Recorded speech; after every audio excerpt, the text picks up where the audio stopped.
सारण में एक लड़की के साथ रेप हो जाता है और मौके पर आए दरोगा जी खेत में कुर्सी लगाकर पैर पे पैर रखकर रिपोर्ट लिखते हैं। बाप बगल में असहाय खड़ा उनको घटना के बारे में बताता है, जो दरोगा जी के लिए किसी कहानी से ज्यादा नहीं है, क्योंकि पुलिस पहले से ही एफआईआर में 3 बार बदलाव कर चुकी है। एक नेता और एक विशेष जाति से ताल्लुक रखने वाले आईएएस बीते सालों में मंच से कह चुके हैं कि सवर्णों की बेटियों के साथ सेक्स करके उनका शुद्धिकरण करो, और इसमें कोई फेमिनिस्ट, कोई आयोग प्रशासन भड़काऊ भाषण पर एक्शन नहीं लेते, क्योंकि इन जैसे लोगों के लिए आर्टिकल 19 मुंह से हगने की भी आजादी देता है।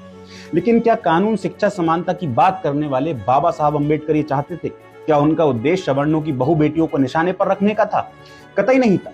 जिस संविधान के मुख्य शिल्पकार को लेकर ये लोग इतना हल्ला मचाते हैं, उसी संविधान सभा में 300 लोग और भी थे, और उसमें कहीं शिक्षा समानता के अलावा बदले की भावना न लिखी गई, न उस पर कोई चर्चा की गई। तो सवाल यह है कि इस तरह की भावना इन आरक्षण जीवियों के दिमाग में पुख्ता कैसे हो रही है।